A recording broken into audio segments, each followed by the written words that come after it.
Hi, so we're here with Sophie today. She is going to be a part of our female developer series. Um, Obviously, due to circumstances, we can't meet, so we plan to have a virtual coffee and a chat. We're going to talk about her experience as a female developer and also a female founder.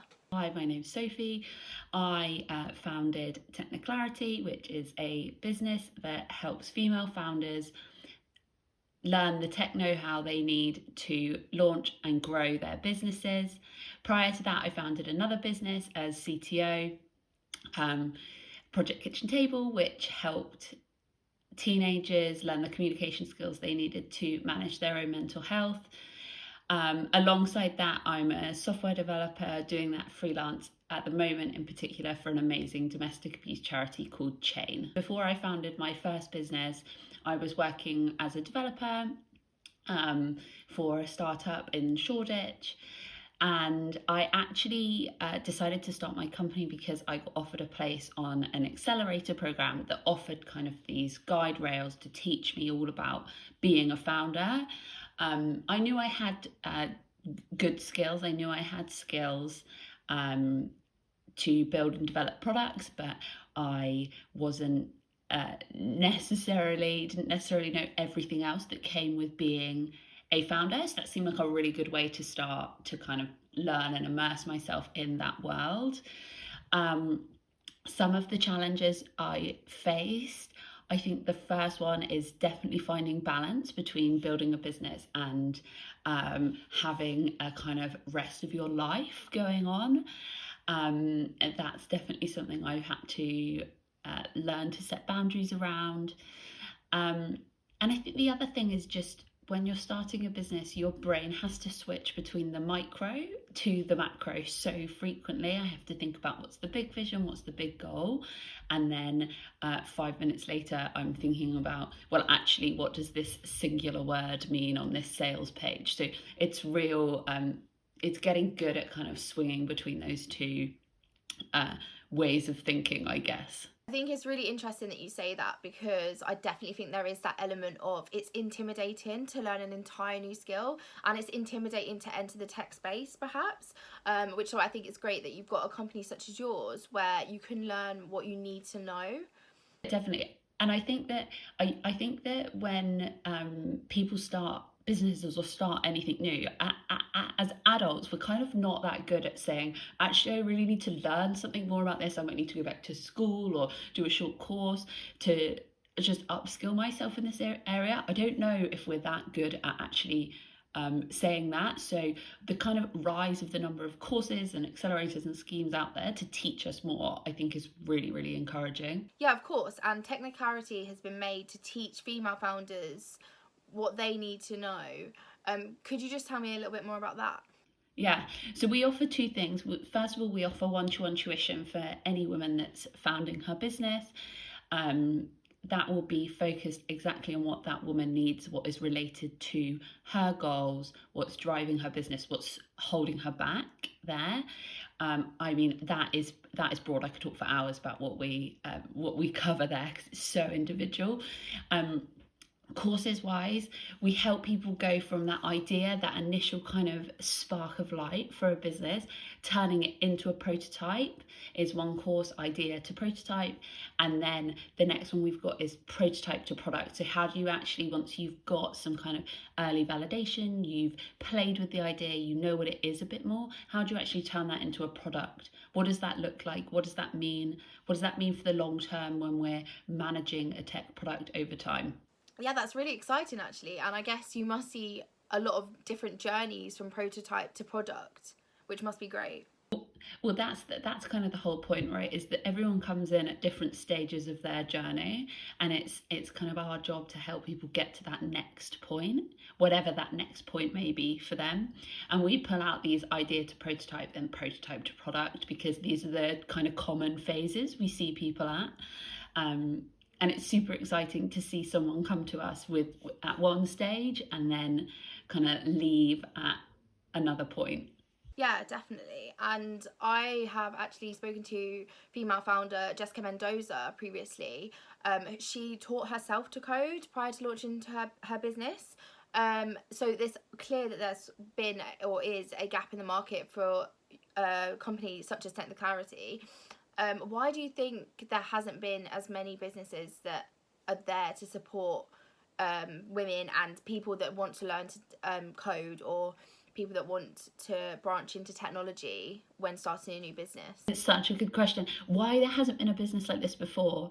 There are a few kind of playing around in the market. There's a couple more smaller, very similar to what I'm doing, which is great because we can see that there's definitely a need for it in the market. What else?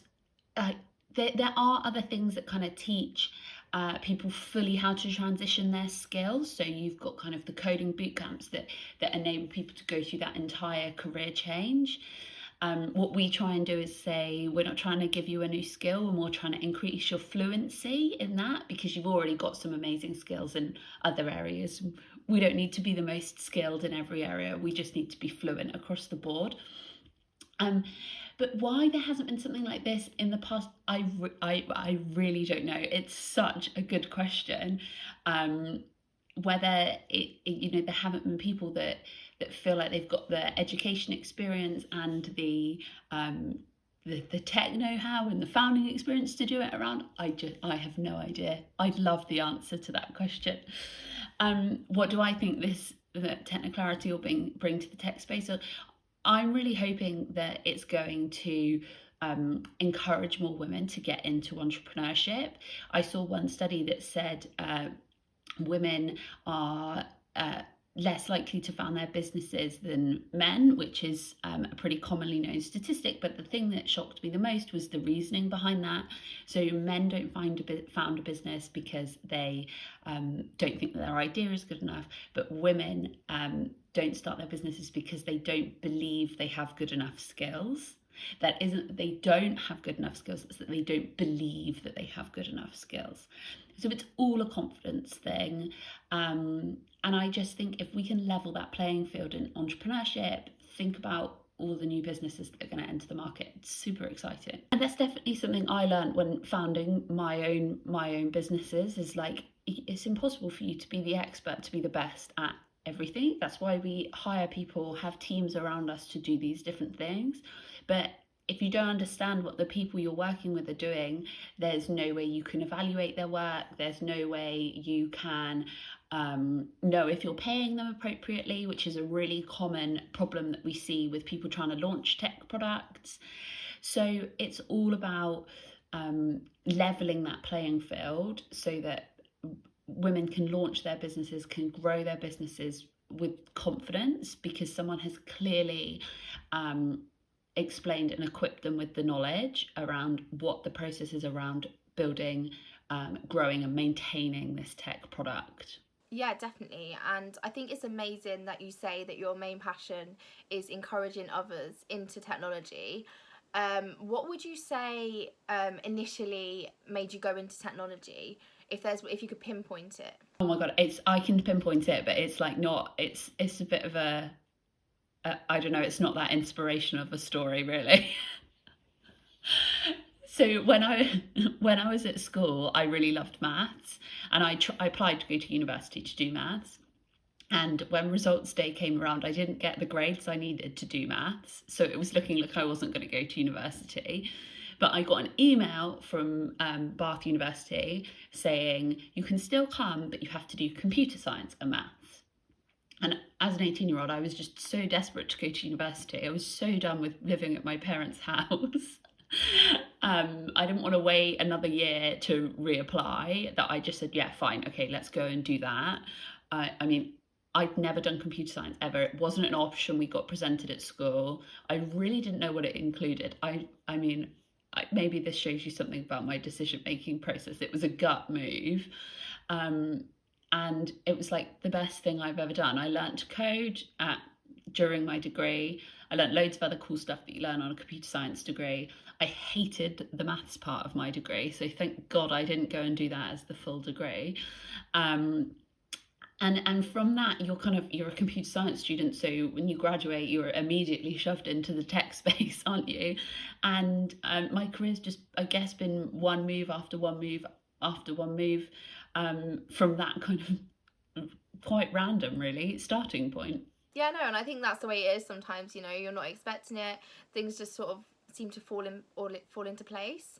But it's obviously great that you felt that you could do that. And I think there are barriers for some people going into technology. What would you say they are? I think, do you know what? I think there's a lot of fear around being a woman in tech. And I don't really know what I don't really know why being one, because once you are one, you're like, this isn't scary at all. Um, I think there's a lot of I'm going to be the only woman in the room. There's going to be loads of sexism, and all those kind of small things can really put people off. Even starting to try and learn and maybe transition their career into that space.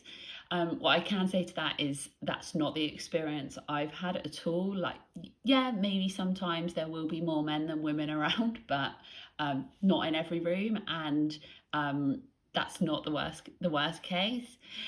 Um, the other thing I would potentially say is that learning to code, learning about technology, it is really hard. It's a complicated thing to do, and you do. Um, it's not an easy thing to do. You have to be very persistent. You have to be quite a logical thinker. Um, and I think that's another reason why people get put off, because it is a steep learning curve. So quite a big question, but what would you say? What developments would you say need to happen in the tech industry to enhance the way that people engage with technology, perhaps more generally? Um, it's such an interesting question, because of the times we're living in, right? I feel like where there was a lot of hate before, we're potentially falling a bit more in love with some of the technologies we have. You know, you used to hear about on the news the evils of social media, what it's doing to our kids' brains. And now look at it, it's connecting people when we literally can't be together. It's such an amazing change and shift in thought process towards a piece of technology that wasn't always bigged up in the biggest way. Um, so first of all, I think that is a shift that's on its way. What else do I think is going to? What other developments do I think need to happen in the tech community? I think I think sometimes the way we talk about tech as people that create tech products is set up to not be easily understood by the rest of the world. So you think about some products that have all this jazzy AI, blockchain, exciting stuff happening in the background, um, but they are and they're talked about to the public in that way. And a member of the public's thinking, what the hell are these things? I just want something that's going to enable me to order my food faster, or whatever the app is. And I think potentially it's just the way we talk about these things, that we talk about them in a scary way. We don't really need to. We should just talk about the benefits that they're bringing. I would agree that I think, yeah, there are some reason there seems to be more barriers to go into tech than into other industries. I don't know if it's solely, I think maybe because it's a little bit intimidating. And I definitely think it's quite a highly regarded career option now. But for some reason, it's intimidating to get there. Well, you know, it's interesting. So I asked when I was researching technicality and how to describe what we do, I asked a lot of women that had started businesses whether they identified with the word entrepreneur or founder. And no one said they identified with entrepreneur, and the main reason that they said that was because they think of it as the like college boy in their dorm room quitting halfway through hacking something together. Entrepreneur is not something that people that I spoke to identified with, which was a super interesting finding for me, because technically they are all entrepreneurs. They started businesses, but that was seen as a very like male techie dominated phrase and word to identify with. So I guess we've sort of covered why you might think that there are less women in tech than men. or less women going into tech than men. Do you think there are simple things that can be done to sort of change that? Yeah, do you know what? It's so interesting. So I went to a conference probably about 3, 4 years ago, and that really kind of changed my view on things here. And it had a special kind of women in tech section. Like, it had a track of the conference that was women in tech, which meant that all of the speakers in the rest of the conference about the heavy tech items were all men, and all the women were shoved in this women track, for women track, which was people talking about confidence and other really important things about at work, but they weren't talking about the heavy tech things that we were all there to learn. And I actually thought that that was really poor, because it meant that the women were only talking about the softer things, the men were talking about all the hard, proper tech things. And it did make me kind of vow to never talk about women in tech at an event. I'd always just talk about tech.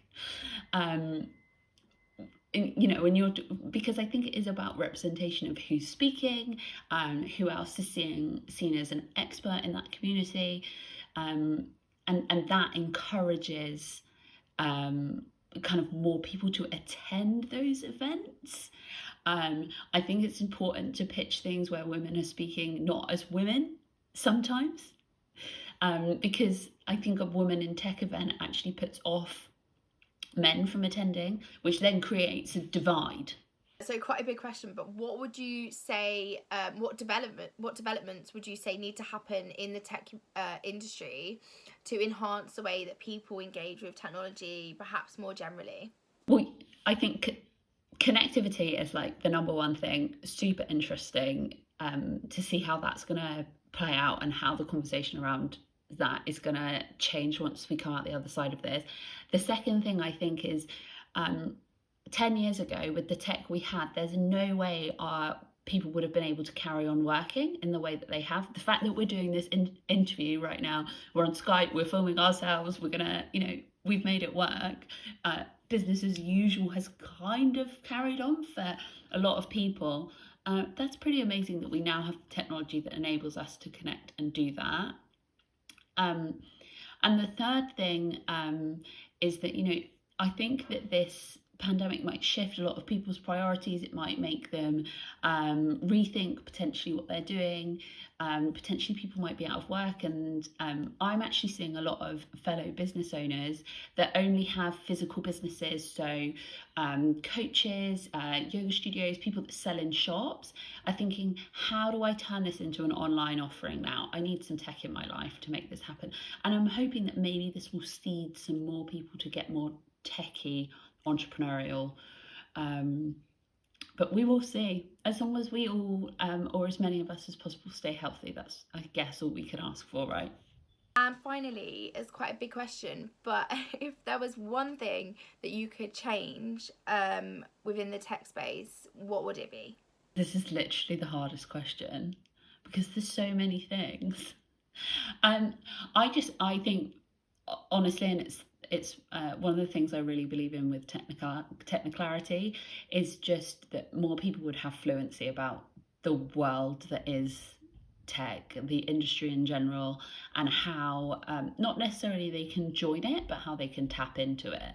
Great. Well, thank you, Sophie. Thank you for talking to me today. Thank you.